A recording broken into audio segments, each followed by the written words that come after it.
사도신경으로 신앙 고백하겠습니다. 전능하사 천지를 만드신 하나님 아버지를 내가 믿사오며 그 외아들 우리 주 예수 그리스도를 믿사오니 이는 성령으로 잉태하사 동정녀 마리아에게 나시고 본디오 빌라도에게 고난을 받으사 십자가에 못 박혀 죽으시고 장사한 지 사흘 만에 죽은 자 가운데서 다시 살아나시며 하늘에 오르사 전능하신 하나님 우편에 앉아 계시다가 저리로서 산자와 죽은 자를 심판하러 오시리라. 성령을 믿사오며 거룩한 공회와 성도가 서로 교통하는 것과 죄를 사하여 주시는 것과 몸이 다시 사는 것과 영원히 사는 것을 믿사옵나이다. 아멘. 우리 찬송가 419장 같이 찬양합니다. 찬송가 419장 주 날개 및 내가 편안히 쉬네 같이 찬양합니다.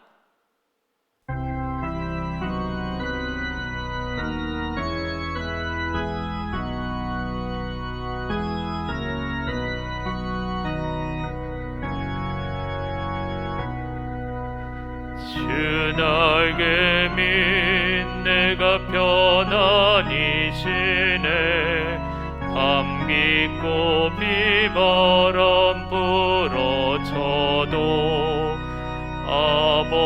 아버지께서 날 지켜주시니 거기서 편안히 쉬리로다. 주 날개 밑 평안하다. 그 사랑 그늘 자니뇨. 주 날개 밑 내 쉬는 영원히 거기서 살리. 주 날개 밑 나의 피난처 되니 거기서 쉬기를 원하노라. 세상이 나를 위로치 못하나 거기서 평화를 누리리라. 주 날개 밑 평안하다. 그 사랑 그늘 자니뇨.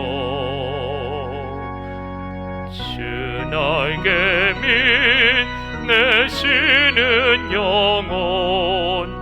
영원히 거기서 살리. 주 날개 밑 참된 기쁨이 있네. 고달픈 세상길 가는 동안 나 거기 숨어 돌보심을 받고 영원한 안식을 얻으리라. 주 날개 밑 평안하다.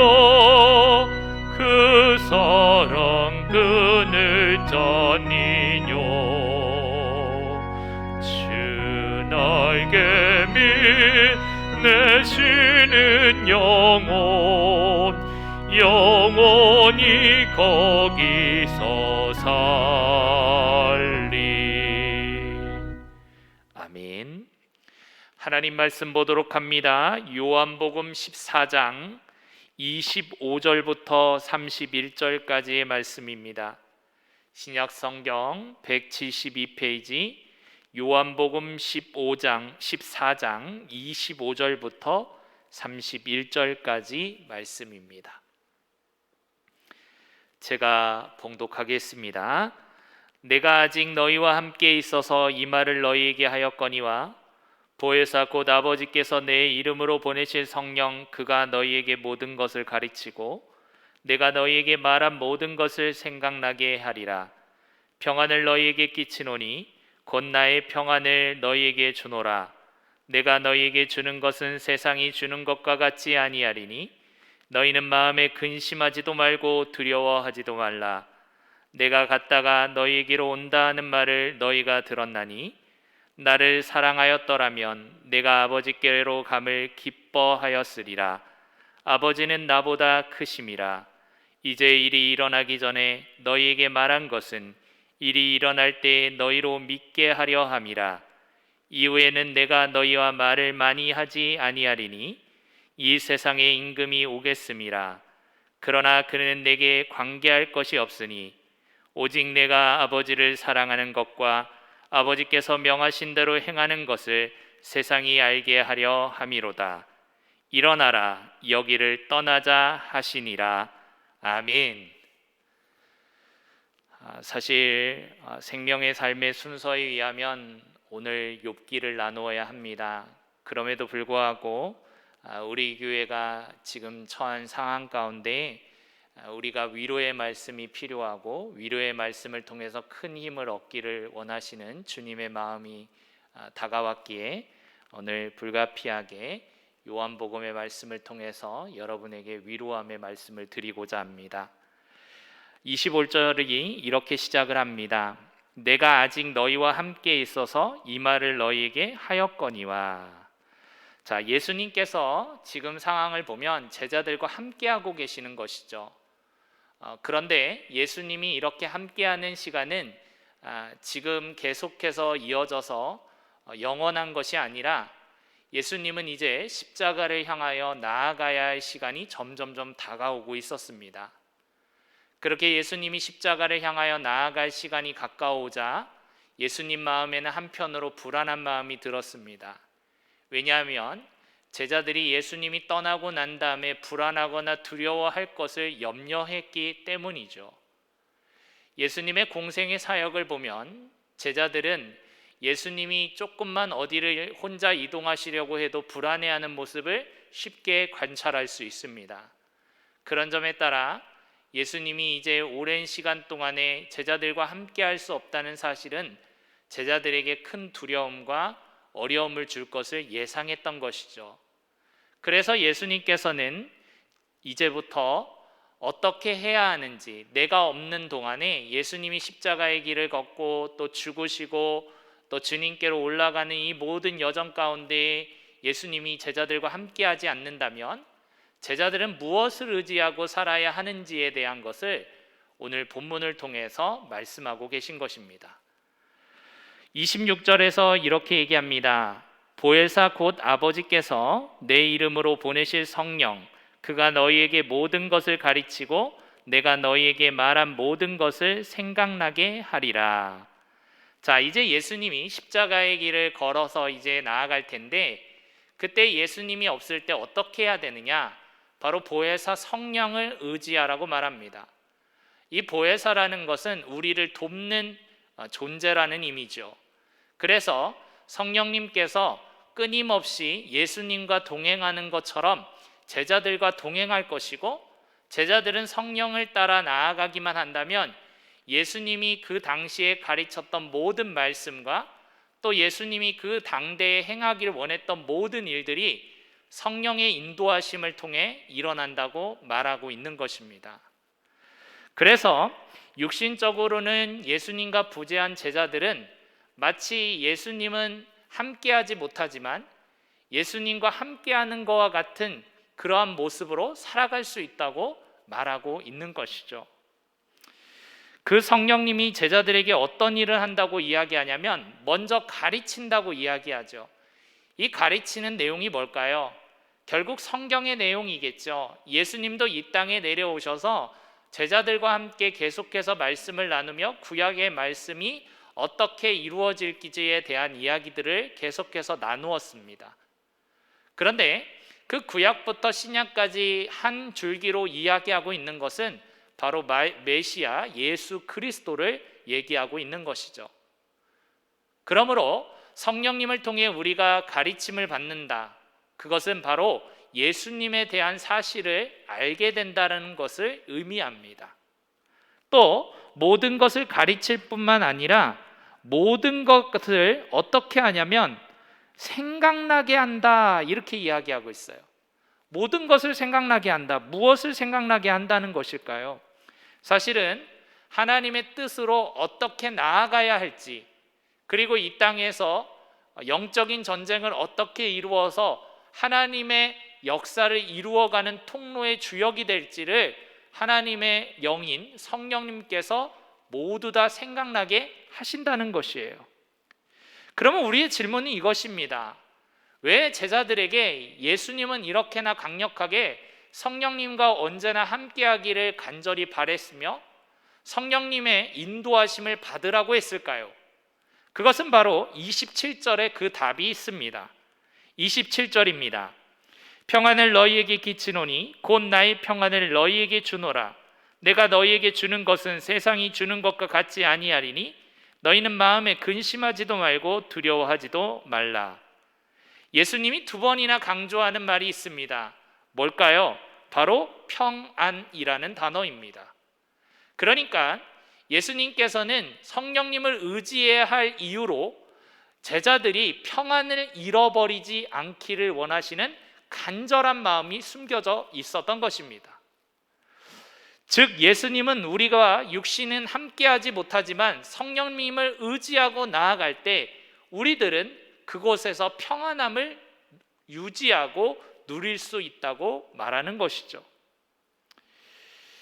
사람들은 언제 불안할까요? 사실 사람들이 불안해하는 이유는 의지할 대상이 명확하지 않기 때문입니다. 인간은 의지해봤자 흔들리게 돼 있지요. 그렇기 때문에 내가 주어지는 상황과 환경 속에서 인간을 아무리 의지한다 할지라도 인간이 줄 수 있는 것은 한계점이 있다는 거예요. 그러나 오늘 예수님은 말씀하십니다. 우리의 상황과 환경 가운데 흔들리지 않고 의지할 분이 계시니 그분은 오직 성령이라고 말씀하고 계시는 것이죠. 그래서 우리가 평안이 흔들리는 상황 속에서 꼭 붙들어야 할 이름, 바로 성령님이시라는 겁니다. 오늘 말씀에 보면 평안을 너희에게 주노라, 이 말씀이 오늘 말씀을 듣는 모든 성도들에게 임하는 시간이 되길 바랍니다. 우리의 여러 가지 상황과 환경은 평안을 잃어버리기에 너무나 충분한 상황과 환경입니다. 그러나 그 가운데 성령님이 우리와 함께하고 계시고 그분이 우리를 의지하고 인도하고 계신다면 우리는 반드시 이 삶 가운데 평안을 잃어버리지 않게 될 것이라는 것입니다. 우리의 위로자가 되시고 모든 지식과 지혜의 영이신 성령님을 의지하십시오. 여러분이 지금 힘들고 어려운 시간을 지날수록 성령님을 의지할 때 평안을 온전히 유지할 수 있는 것입니다. 놀라운 것은 이 평안함에 대해서 성경은 증거합니다. 세상이 줄 수 없는 것이라고 말합니다. 세상이 줄 수 있는 것은 편안함입니다. 이 편안함이라는 것은 우리의 육체가 쉼을 얻는 상태를 말하는 것이죠. 그러나 육체가 쉼을 얻는다고 완벽해질 수 있을까요? 그렇지 않을 것입니다. 우리의 육체가 편안하지만 우리의 영혼은 흔들려서 평안을 잃어버리는 그런 상태가 될 수 있는 것입니다. 그렇기 때문에 우리의 영혼과 육체가 온전해지기 위해서는 그리스도의 평강과 하나님의 영이신 하나님의 영이 우리를 평안하게 인도하셔야 하는 것입니다. 성령님이 역사할 때 편안을 뛰어넘는 평안을 여러분에게 주실 것입니다. 28절입니다. 내가 갔다가 너희에게로 온다 하는 말을 너희가 들었나니 나를 사랑하였더라면 내가 아버지께로 감을 기뻐하였으리라. 아버지는 나보다 크심이니라. 제자들은 예수님이 제자들을 떠난다는 불안감에 사로잡혀 있었습니다. 그때 예수님께서는 성령님과 함께한다면 내가 너희들과 함께하고 있는 것이라고 말씀하고 있는 것이죠. 우리의 눈에 예수님은 보이지 않습니다. 그러면 예수님과 어떻게 온전히 살아갈 수 있을까요? 그것은 이미 우리가 예수를 주라 고백했을 때 우리 안에 들어오신 성령님이 우리의 주인 되주셨을 때 그 주인 되신 성령님을 의지하고 살아가면 우리는 우리 삶 가운데 그 성령의 인도하심을 받으며 불안하지 않고 승리할 수 있는 것이죠. 여러분, 우리가 세상 속에서 살아가는 순간순간마다 불안함을 조성하는 것들은 참 많습니다. 그래서 이렇게 얘기하죠. 상황과 환경이 나를 불안하게 만듭니다. 나를 슬프게 만들고 나를 외롭게 만듭니다 라고 말합니다. 그러나 여러분, 성령님을 의지하고 성령님과 함께할 때 그 성령은 자신을 주장하는 것이 아니라 예수 그리스도께로 우리를 데려갑니다. 그래서 성령이 충만하다는 것은 예수가 충만하다는 말과 동일합니다. 그래서 성령의 충만함을 입는 자녀들은 예수 안에 깊숙이 들어가는 것이죠. 우리가 인생을 지지하는 데 있어서 성령을 통해 예수님과 함께하지 않는다면 우리의 평안은 금방 깨어져 버리고 마는 것입니다. 예수님이 우리의 육신으로 보이지는 않지만 우리의 신랑이신 예수님은 우리와 함께하고 계십니다. 그것을 믿으십시오. 여러분의 상황과 환경이 어떻든지 간에 예수님이 여러분과 함께하고 계시고 여러분을 사랑하되 끝까지 사랑하시며 영원히 사랑한다는 사실을 믿는다면 우리는 그 상황과 환경이 아무리 힘들고 어렵다 할지라도 그 상황을 뛰어넘을 수 있는 사랑의 강력한 힘이 우리 가운데 나타나게 될 줄을 믿습니다. 여러분, 예수님이 우리를 표현하실 때 나는 신랑이요 너희들은 신부라는 표현을 사용합니다. 신부가 해야 할 일은 뭘까요? 이제 정혼한 남녀가 해야 할 일이 있습니다. 유대인들은 정혼을 하게 되면 1년 동안은 떨어져서 살게 됩니다. 그래서 남편은 집을 짓기 시작하고 아내와 함께 살 집을, 그리고 아내는 남편의 가풍과 남편을 어떻게 하면 더 사랑할 수 있을지에 대한 것에 대한 공부를 하기 시작합니다. 그런데 이 과정에서 신부가 가장 중요하게 여겨야 하는 것이 바로 정절입니다. 이 정혼한 관계에서 다른 남자들과 말을 섞어서는 안 되며 또 관계에서도 안 된다라고 말하고 있는 것이죠. 우리의 인생이 마치 이것과 같습니다. 예수님은 이 땅에 오셔서 공생의 사역을 다 마치고 하늘로 오르셨지만 오르신 그대로 다시 오신다고 말씀하셨습니다. 그동안에 우리가 해야 할 일은 그 하늘로 오르신 예수 그리스도를 나의 신랑으로 삼고 그분만을 간절히 바라며 그분과 함께할 영원할 시간을 준비하는 것입니다. 그런 점에서 우리의 상황과 환경 가운데 어려움은 어쩌면 우리의 사랑을 무너뜨릴 수 없다고 한다면 우리의 사랑을 더 강력하게 만드는 도구일지도 모르겠습니다. 우리가 생활 속에서 평안을 잃지 않고 성령을 의지하며 나아갈 때 우리 안에 그리스도의 사랑이 부음바되어서 그 사랑으로 이 땅에 승리를 이루어가는 삶이 우리 그리스도인이 이루어가야 할 삶인 줄을 믿습니다. 29절입니다. 이제 일이 일어나기 전에 너희에게 말한 것은 일이 일어날 때에 너희로 믿게 하려 함이라. 예수님은 제자들과 자신이 함께할 수 없음을 기억하면서 성령을 의지하고 그 성령님을 통해 나를 더욱 사랑하라 이렇게 말하고 있는 겁니다. 그러면서 30절입니다. 이후에는 내가 너희와 말을 많이 하지 아니하리니 이 세상에 임금이 오겠음이라. 그러나 그는 내게 관계할 것이 없으니. 예수님은 이제 자신이 잡혀서 십자가의 고난을 당할 것을 이미 아시고 그 길을 걸어 가시는 것이죠. 예수님이 십자가의 길을 걸어야만 했던 이유는 단 한 가지입니다. 여러분을 사랑하기 때문이죠. 우리에게 성령님을 보내주신 이유도 여러 가지 이유가 있습니다. 평안함을 유지하기 위해서. 그런 평안함을 유지하는 방법, 그리고 평안함을 유지하고자 하는 이유가 뭘까? 그리스도의 사랑에 끊어지지 않기 위해서일 것입니다. 그래서 우리가 예수 그리스도 안에서 그분과 함께 영원히 교제하는 방법은 오늘도 우리 안에 오신 성령님을 의지하여 평안을 잃어버리지 않는 것입니다. 31절입니다. 오직 내가 아버지를 사랑하는 것과 아버지께서 명하신 대로 행하는 것을 세상이 알게 하려 함이로다. 일어나 여기를 떠나자 하시니라. 이 말이 어떻게 들리세요? 예수님은 내가 아버지를 사랑한 것과 하나님이 명하신 대로 하는 것을 세상이 알기만을 원한다, 이렇게 이야기하고 있어요.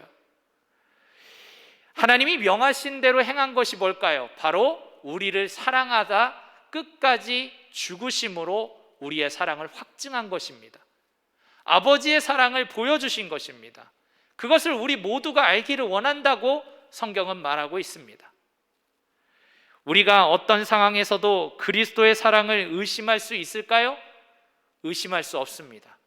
왜냐하면 하나님의 아들 예수 그리스도는 이 땅에 내려오시기 위하여 가장 고귀한 그 땅 하나님의 나라를 내려놓으셨고, 이 땅에 내려오셔서 가장 천한 모습으로 오셨으며, 그 모습으로 많은 사람들을 살리기 위하여 자신의 24시간 365일의 시간을 쪼개며 그 영혼을 돌보았습니다. 그리고 예수님께서는 그것도 모자라 십자가에 죽으셔서 자신의 모든 것을 쏟아주셨습니다. 그런데 우리가 어떤 상황과 환경 가운데 그리스도의 사랑을 의심할 수 있습니까? 그런 점에서 우리는 예수 그리스도의 사랑을 기억하기만 한다면, 그 예수 그리스도의 사랑이 영원하고 우리와 함께 한다는 것을 기억한다면, 어떤 상황 속에서도 평안을 잃지 않게 될 것입니다. 사랑하는 성도 여러분, 우리의 평안을 빼앗는 것은 상황과 환경이 아닙니다. 우리 안에 오신 성령님의 인도하심을 따라 우리가 예수 안에 깊이 들어갈 때, 그리고 그 예수 안의 사랑에 계속해서 우리가 충격을 받으며 나아갈 때, 우리는 어떠한 상황과 어떠한 환경 속에서도 불안하지 않게 될 것입니다. 우리의 구원자이시여, 우리의 도움이시여, 우리의 모든 것 되시는 예수님을 이 시간 바라봅시다. 그리고 그분과의 교제에 더욱더 힘씁시다. 이 어려운 환경과 상황 속에서 주님께서 우리에게 남겨주신 연애 편지와 같은 말씀을 읽고 또 기도를 통해 주님의 사랑을 확인하는 시간이 되시기를 바랍니다. 우리가 그리스도 안에 깊이 잠기면 잠길수록 우리의 평안은 더 깊게 경험되어질 것입니다. 예수님이 불안해하는 우리에게 말씀하십니다. 나의 평안을 너희에게 주노라. 기도하겠습니다. 살아서 역사하시는 주님, 우리의 삶을 살다 보면 때로는 이해할 수 없는 일들이 일어나곤 합니다. 전 세계적으로 벌어지고 있는 수많은 질병의 사건들과, 그리고 하루가 다르게 범죄로 인하여 죽어가는 사람들도 있음을 고백합니다. 그러나 이 모든 것이 주님의 손에 있음을 기억하며 주님 앞에 기도합니다. 주님, 전 세계적으로의 질병과 또 죄악으로의 모습으로 드러난 모든 범죄 행위들이 이제는 멈춰지게 하여 주시옵시고, 주님께서 원하시는 화평의 왕으로 오신 그 화평이 전 세계적으로 이루어지는 놀라운 역사를 허락하여 주시옵소서. 특별히 이 일들을 위하여 하나님의 메신저로서 그 일들을 감당하고 있는 선교사님들을 위해 기도합니다.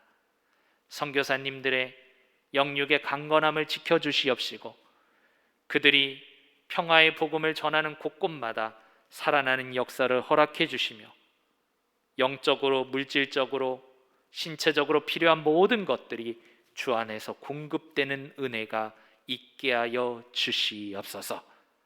살아서 역사하시는 주님, 대한민국을 위해 기도합니다.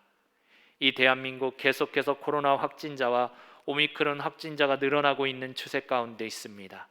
주님, 이 땅을 보호하여 주시옵소서.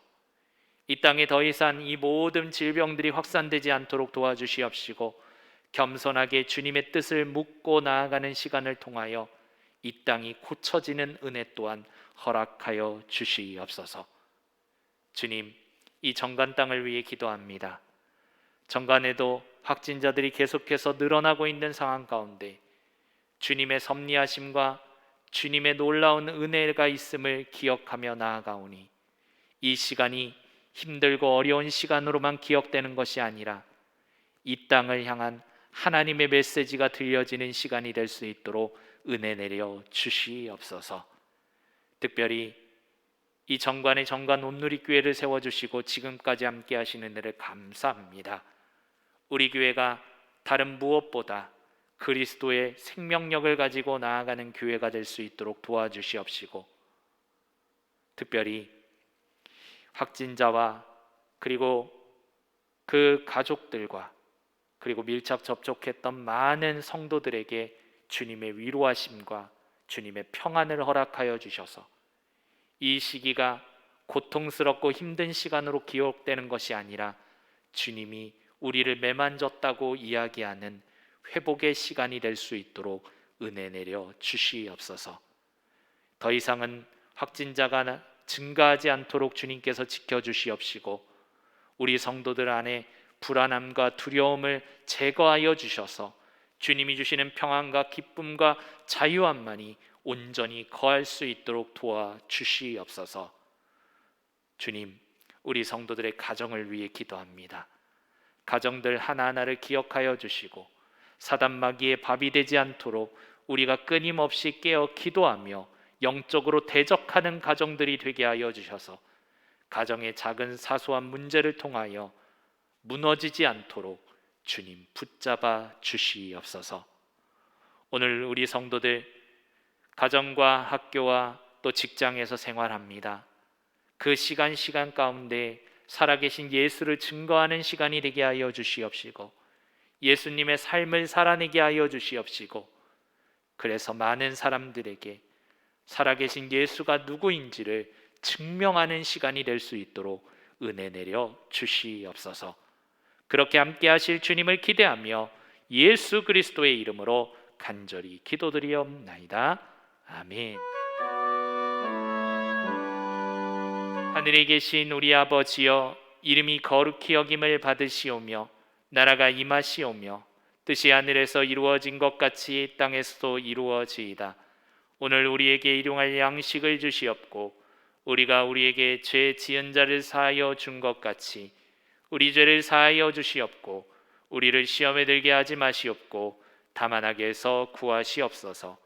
나라와 권세와 영광이 아버지께 영원히 있사옵나이다. 아멘.